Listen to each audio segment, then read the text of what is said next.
The door of the house she had been born in closed with the sound of finality, a heavy oak punctuation mark at the end of her childhood. On the other side stood her stepfather, a man whose grief for her mother had curdled into a hard, resentful silence. He had not struck her. He had not even raised his voice.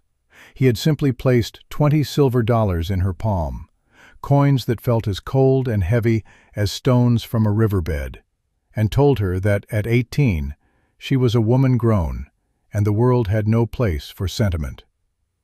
The house, the farm, the life she knew, it was his now. She stood on the dusty porch, not looking back. She possessed the clothes she wore, a sturdy wool dress, worn boots, and a thin shawl. In a canvas sack she carried a spare shirt, a small whetstone her father had given her long ago, a tinderbox, and a folded, brittle deed. It was her mother's last gift, a secret purchase made years before. A worthless deed, her stepfather had called it, laughing a short, ugly bark of a laugh. It was for a 1/4 acre of scrub and rock, 5 miles north of the town of Silver Creek, a place bisected by the abandoned bed of an old mining railway. No one wanted it. Nothing grew there.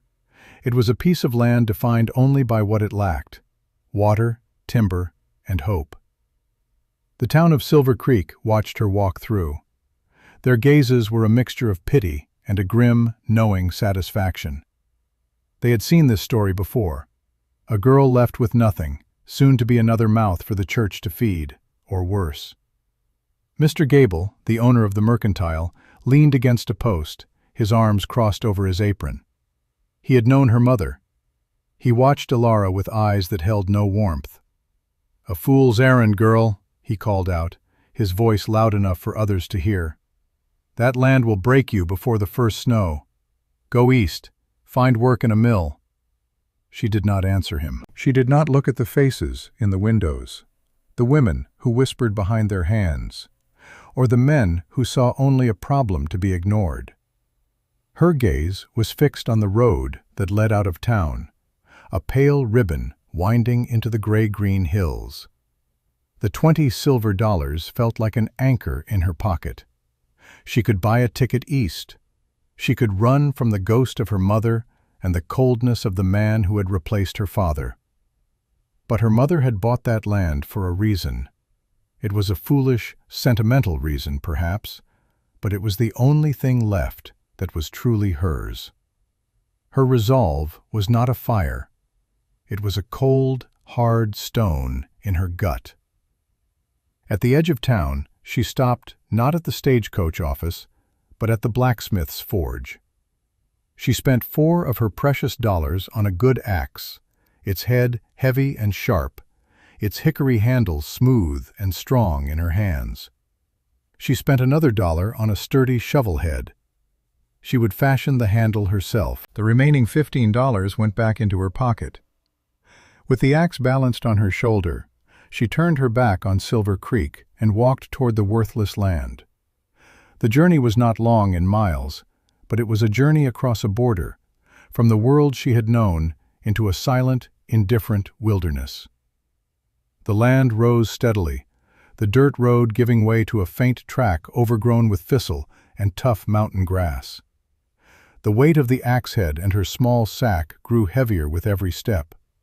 The sun beat down, and the silence of the hills pressed in, broken only by the cry of a hawk circling high above. She walked for hours, her world shrinking to the rhythm of her own breathing and the dust kicked up by her boots. By late afternoon, she found the old iron stake that marked the corner of her property. And she saw it. It was worse than she had imagined. It was a scar on the landscape, a deep gash where the railway had been cut through a low, stony hill. The land was a tumble of rock and gravel, with only a few stunted pines clinging to the slopes. The centerpiece of the property, the feature that made it utterly unsellable, was the culvert. It was a massive stone tunnel, perhaps 10 feet high and just as wide, built to channel a seasonal creek that no longer ran. Its mouth was a dark, gaping maw, choked with debris and shadows. It looked like the entrance to a tomb. This was it. This was her inheritance. A hole in the ground. The town was right. Her stepfather was right. Despair washed over her, a cold tide that made her knees weak. She sank to the ground, the rough handle of the axe digging into her shoulder. The silence was no longer peaceful. It was mocking. The wind whispered through the dry grass, sounding like the faint, dismissive laughter of the people in Silver Creek. Tears stung her eyes, hot and sharp, but she refused to let them fall. Crying was a luxury, and she had nothing left to spend. She sat there for a long time, until the sun began to dip toward the jagged peaks in the west, and the air grew a chill. The shadows deepened, and the mouth of the culvert seemed to grow darker, more menacing. She had to find shelter for the night, even if it was just a hollow under a rock. Shivering, she got to her feet and forced herself to walk toward the tunnel. It was foolish, it was dangerous, but it was the only substantial feature on this barren plot of earth. As she drew closer, she felt it, a subtle shift in the air. The wind, which had been biting at her cheeks, seemed to die away at the entrance. The air just inside the mouth of the culvert was still. Not just still, but different. She took another step, her hand outstretched, and felt it again.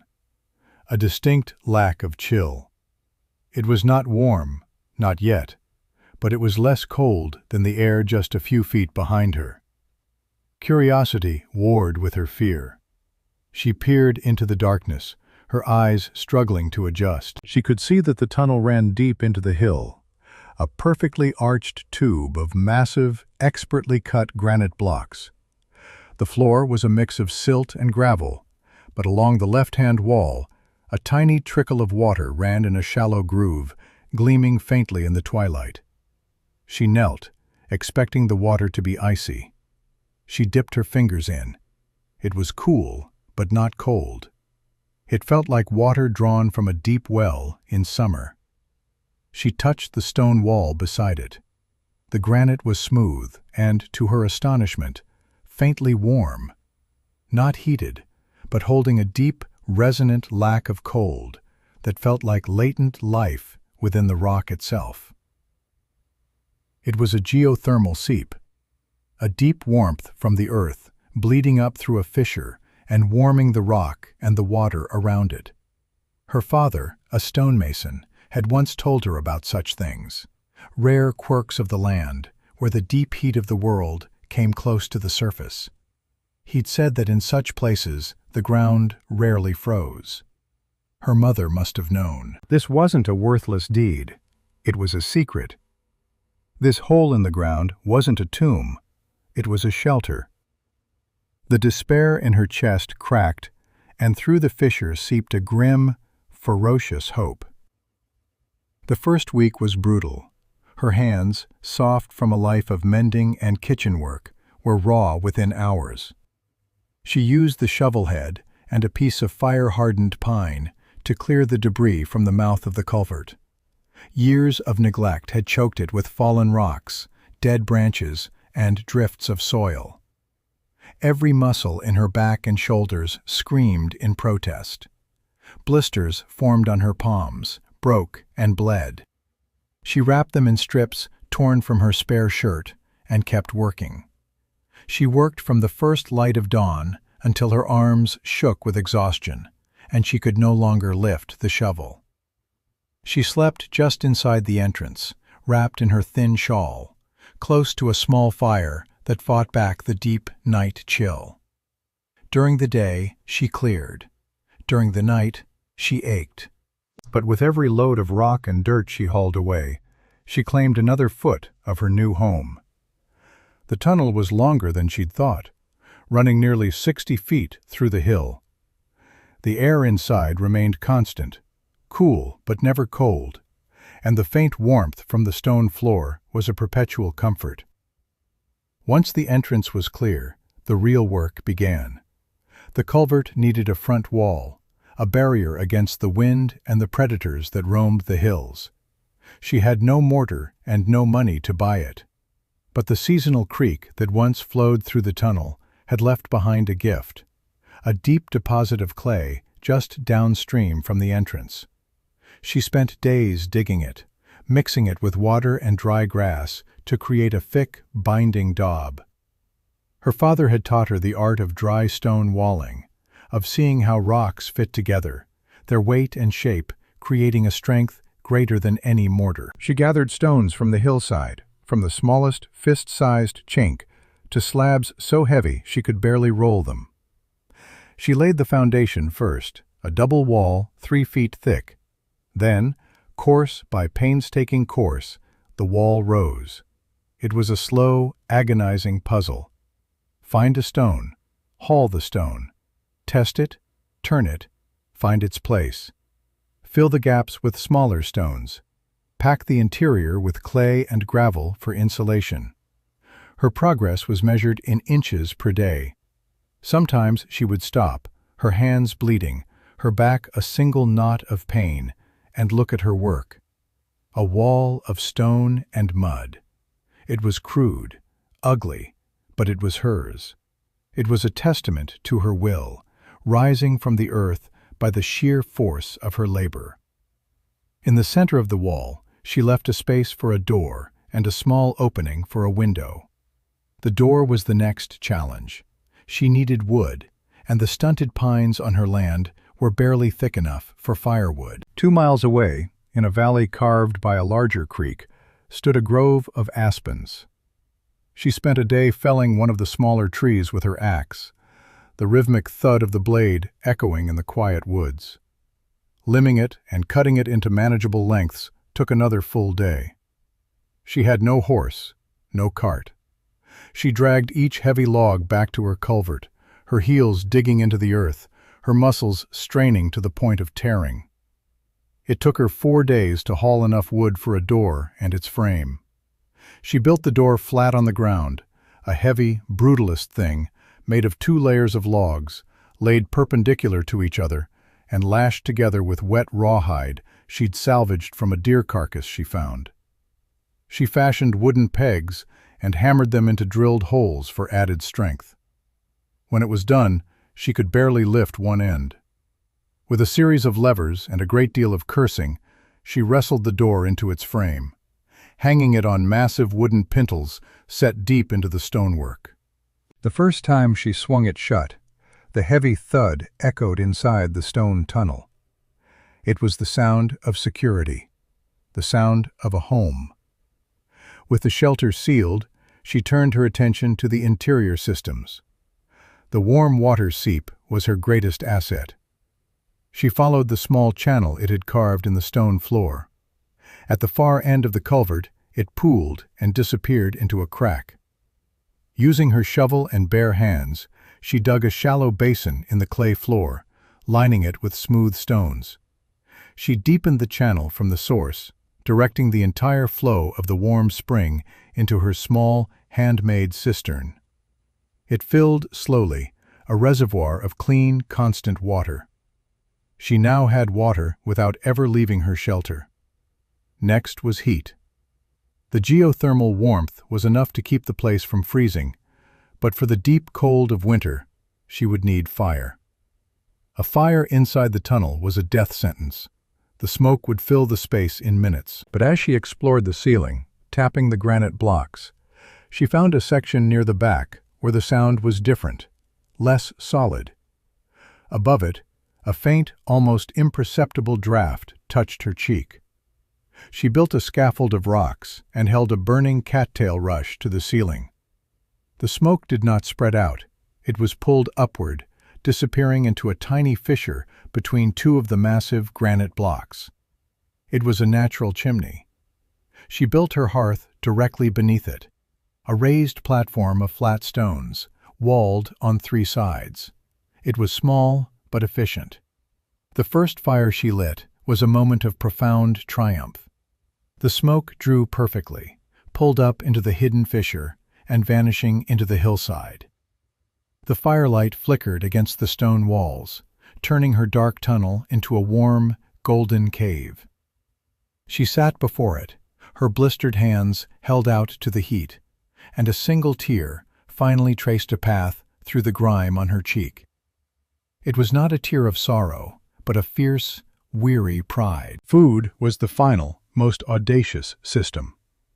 The floor of the culvert was packed earth and silt, warmed from below by the geothermal heat and watered by the spring.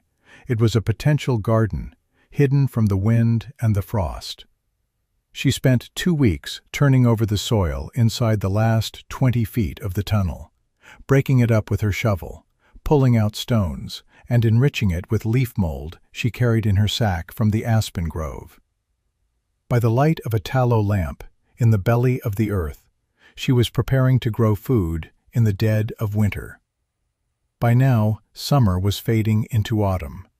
The days grew shorter, the nights colder. She knew she needed more than just the promise of a subterranean garden. She needed supplies. With a deep breath, she walked the 5 miles back to Silver Creek. Her appearance in town caused a stir.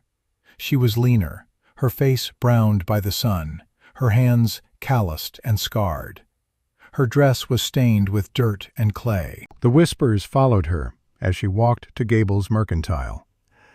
"It's the girl from the railway cut," they said. They started calling her Culvert Ilara. Mr. Gable stood behind his counter, a smirk playing on his lips. "Well, look what the wind blew in. Come back for that ticket east?" "I need supplies," Ilara said, her voice steady. She ignored the other customers who had stopped to listen. She laid her remaining coins on the counter. "I need a bag of potatoes for seed, carrot and turnip seeds, a sack of salt, 10 pounds of flour, and 2 chickens." Gable laughed. "Chickens? Girl, what in God's name are you going to do with chickens in that rock pile? The foxes will have them before morning." "I'll build a coop," she said simply. "A strong one." His eyes glinted with condescending amusement. He measured out her goods, his movements slow and deliberate, enjoying the spectacle.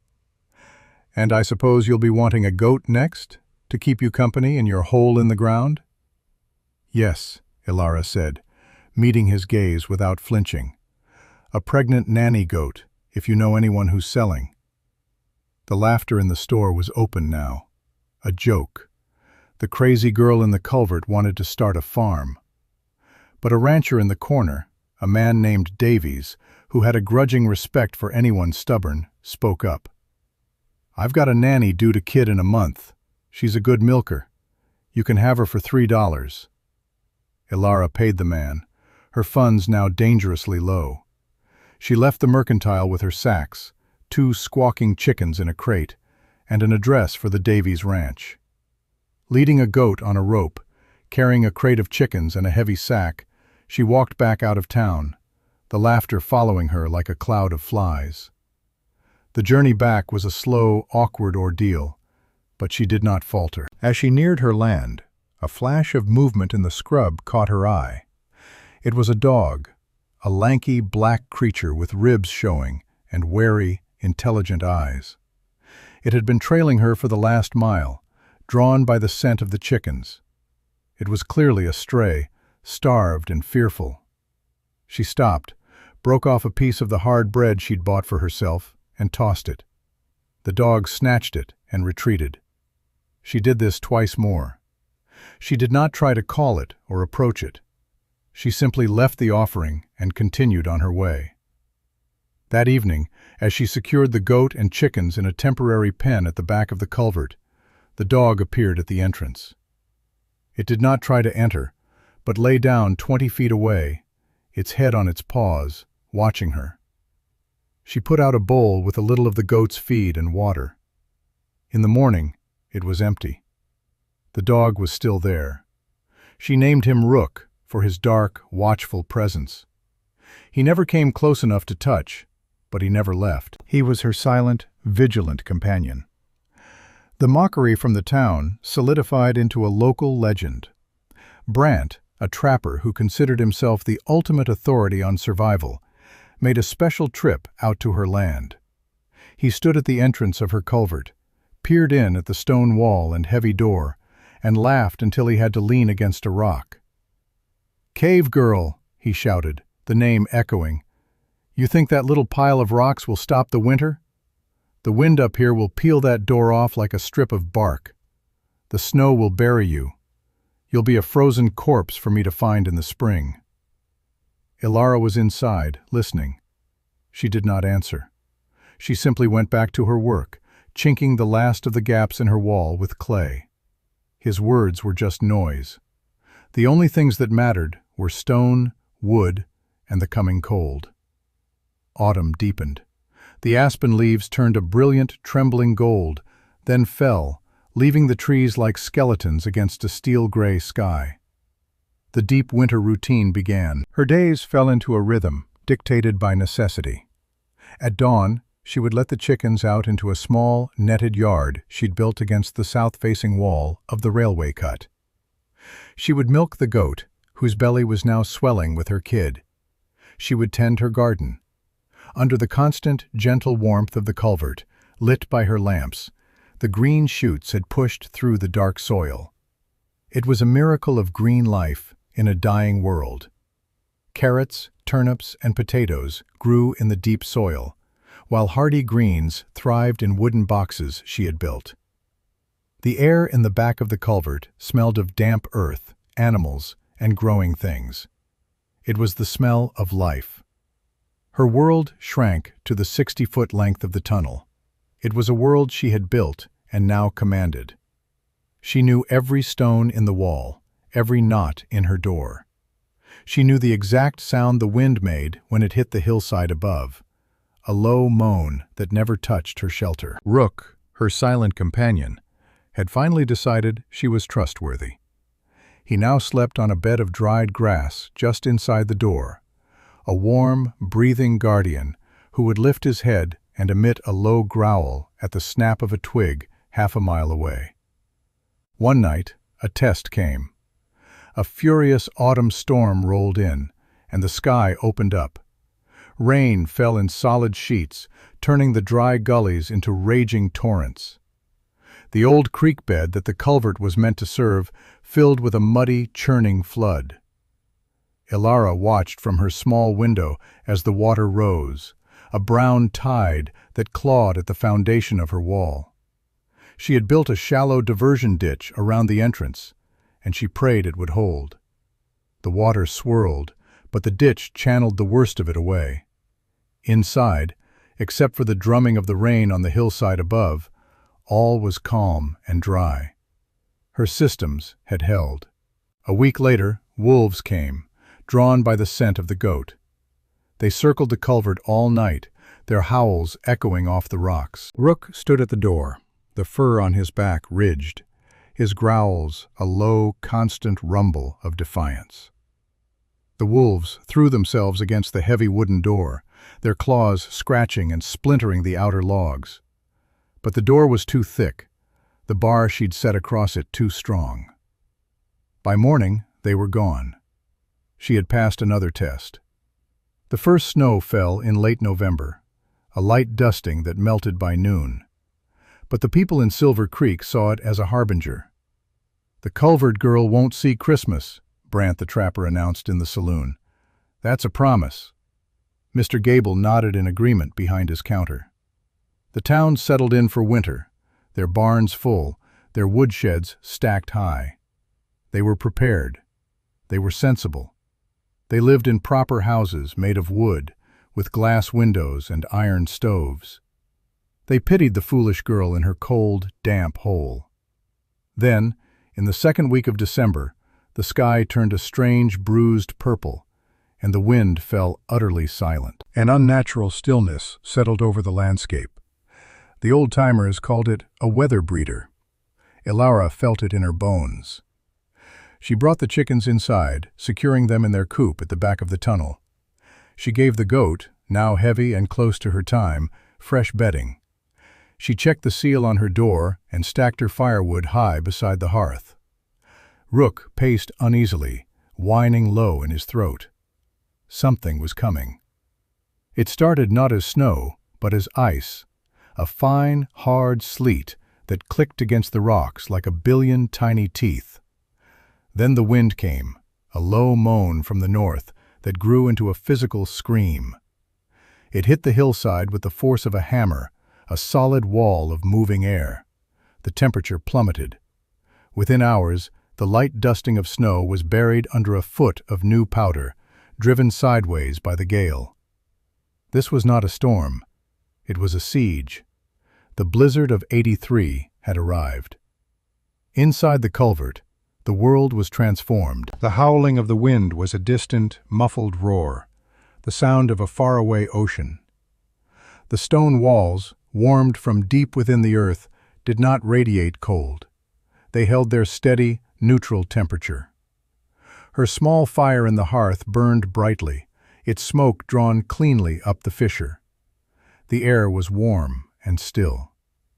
The goat chewed her cud placidly. The chickens murmured softly in their coop.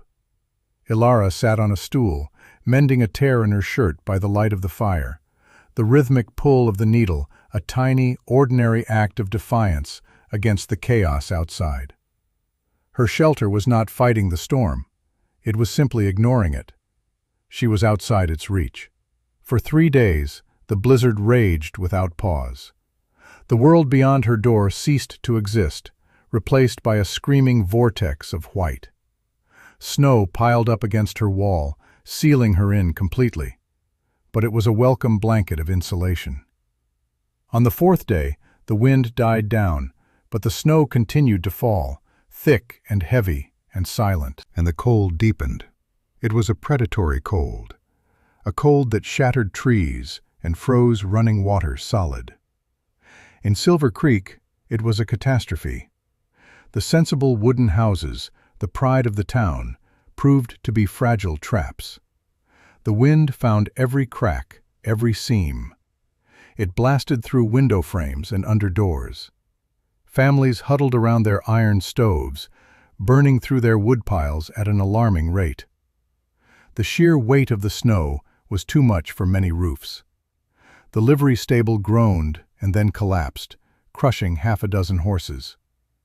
A corner of the meeting hall cracked and gave way. The town's confidence shattered. They were isolated, buried. The firewood they had thought would last until March was half gone in a week. Livestock, trapped in freezing barns, began to die. The cold was relentless, a thief that stole the heat from their homes, the strength from their bodies, and the hope from their hearts. The mockery they had heaped on Ilara was a distant memory, buried under a more immediate and terrifying reality. They were the ones in the trap.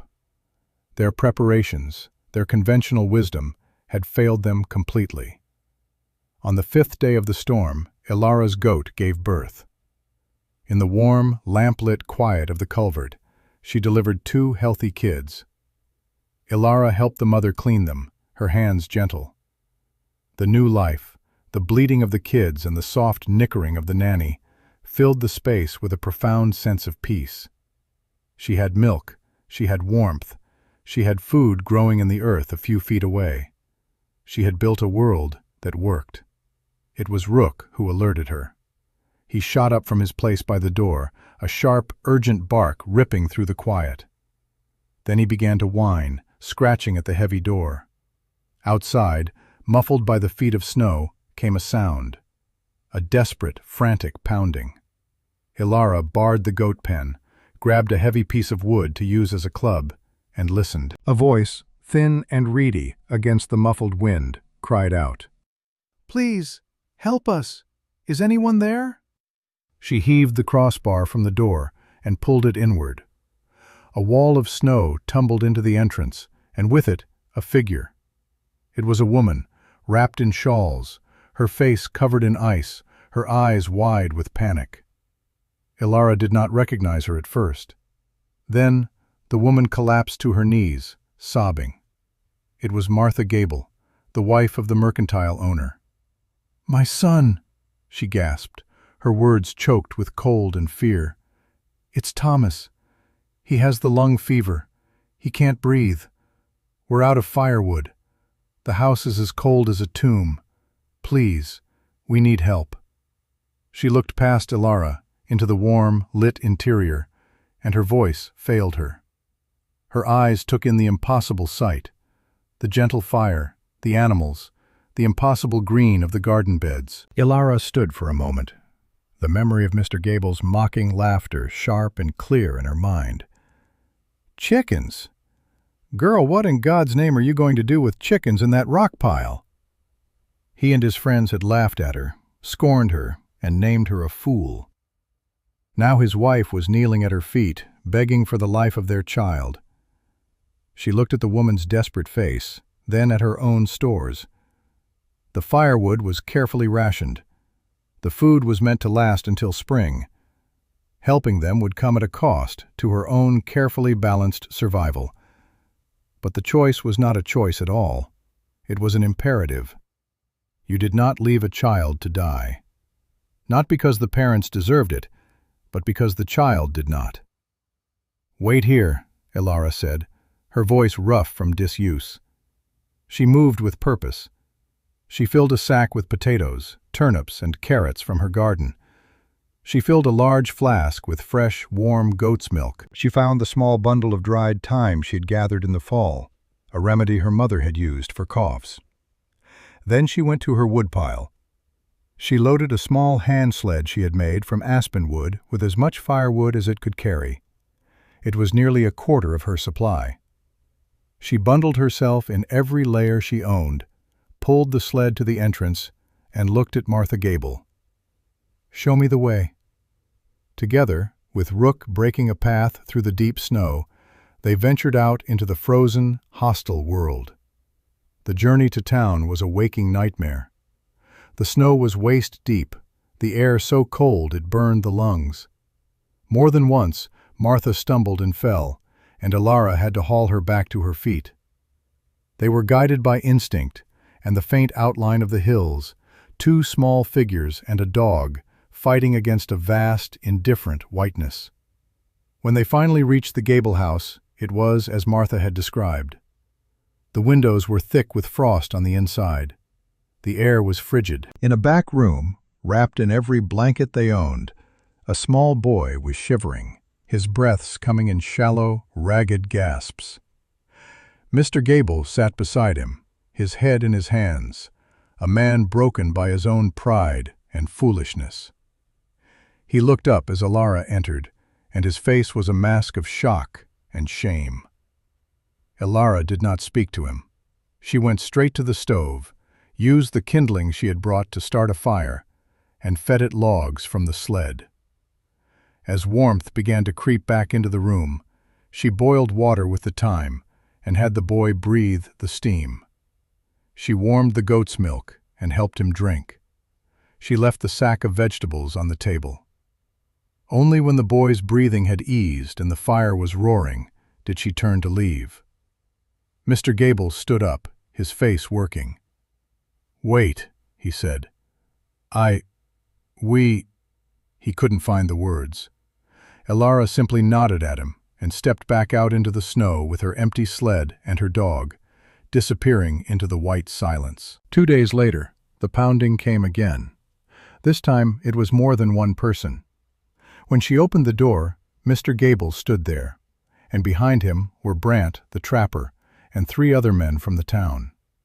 Their faces were gaunt, their eyes hollow with desperation and awe. They had followed her tracks from the day before.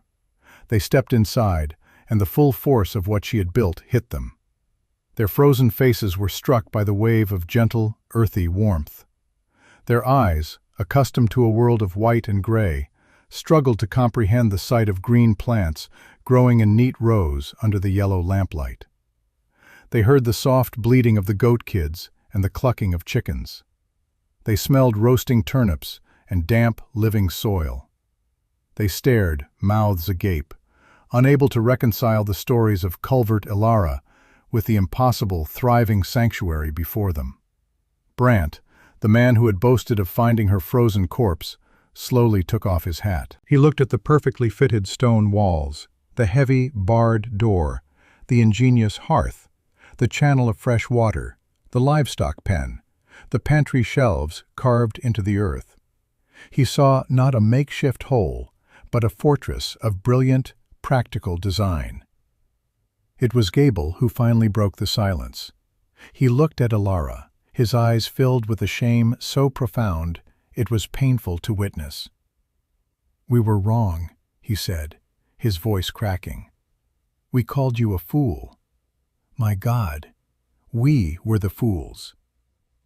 Elara felt no triumph, no surge of vindication. She only saw cold, hungry men who were responsible for other cold, hungry people. She gestured to a pot simmering by the fire. "There is stew. Eat." While they ate, hunched over their bowls like starving animals, she filled sacks with vegetables. She pointed to a stack of clay bricks she had fired in her hearth. "Take these. You can heat them in your fires and put them in your beds. They hold the warmth for hours." She offered this knowledge, this aid, without a word of reproach. Her grace was more damning than any accusation. She was not just a survivor, she was a provider. She had not only saved herself, but she was now saving them. Her actions spoke a truth more powerful than any words, that her resilience was matched only by her character. They took what she gave them, their thanks whispered and inadequate, and retreated back into the storm, carrying not just food and warmth, but the crushing weight of their own misjudgment.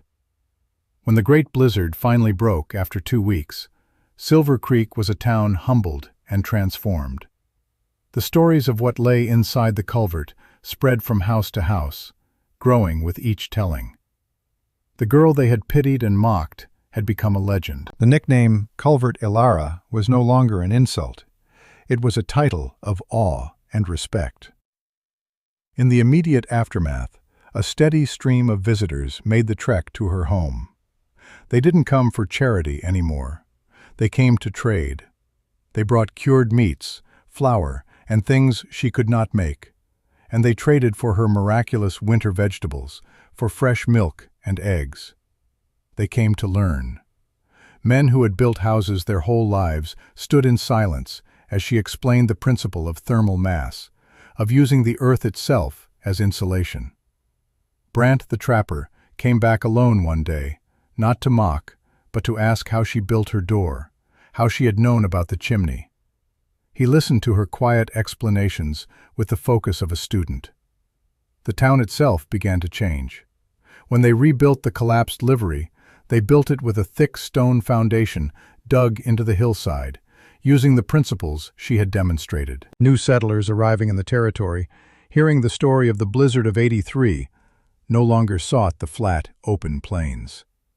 They began looking at the hills and ravines with new eyes, seeing not worthless rock piles, but opportunities for shelter and security. Elara's story became a piece of local wisdom, a parable about looking past the obvious. Her life found a new rhythm. The solitude remained, but it was no longer an isolation of exile. It was one of peace and purpose. Her homestead grew. She expanded her garden deeper into the culvert.